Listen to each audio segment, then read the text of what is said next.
piggyback it. And, of course, I wanted to get there on my own. Otherwise, it would have been zigzagging all over the place and having to fly around Iran because they shoot down anything unauthorized. And it required a couple of days layover in Dubai. So I got hold of the EIB-1 flight crew. I said, what would it take to get there? So you should have seen what they did. They didn't want to fly into a war zone. They wanted to go. So they said, well, this is what we're going to need.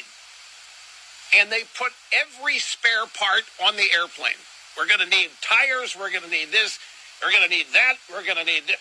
In case there's any kind of malfunction or any kind of mechanical problem, we got to have the parts with us to get out of there, which, of course, made sense. But it was their way of saying no.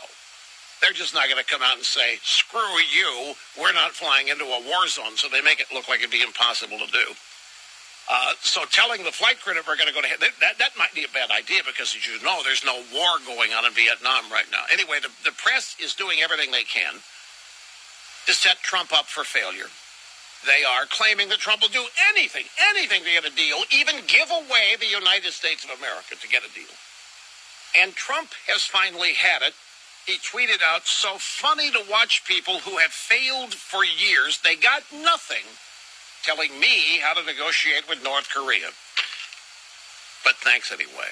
And that pretty much sums up. We've got polling data that is going to, it shocked me when I saw it, that they're, now I'm going to construct this from memory. I've got it buried in the stack here. Well, let's put it that the upshot is that there are far many more people in this country who identify as conservative than liberal. And I looked at it and I was shocked when I saw it. And it just shows how seductive media coverage is. If you watch media, if you watch movies, if you listen to music, anything in pop culture, of course, you become convinced that the left is dominant. Well, in pop culture they are, but you get the impression they're the majority of it, and they aren't. And in some ways, it isn't even close. Speaking of the Academy, did anybody watch them last night? Folks, I don't know if this is me just getting older. You know, I swore when I was young. I swore that I was not going to become an old fuddy-duddy. I was not. I was going to actively work not to become somebody that just rejected out of hand anything that the youths of the day were doing, which all youths of the day encounter as they grow up, and older people think they're full of it and don't know what they're talking about. In some cases, we're right when it comes to Alexandria Ocasio-Cortez.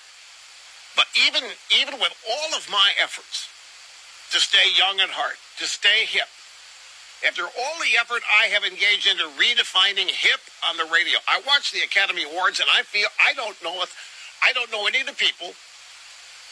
I knew a couple of the actresses. I can barely understand what some of these people are saying or talking about. I don't get the impression that the Academy Awards have anything to do with the country I live in.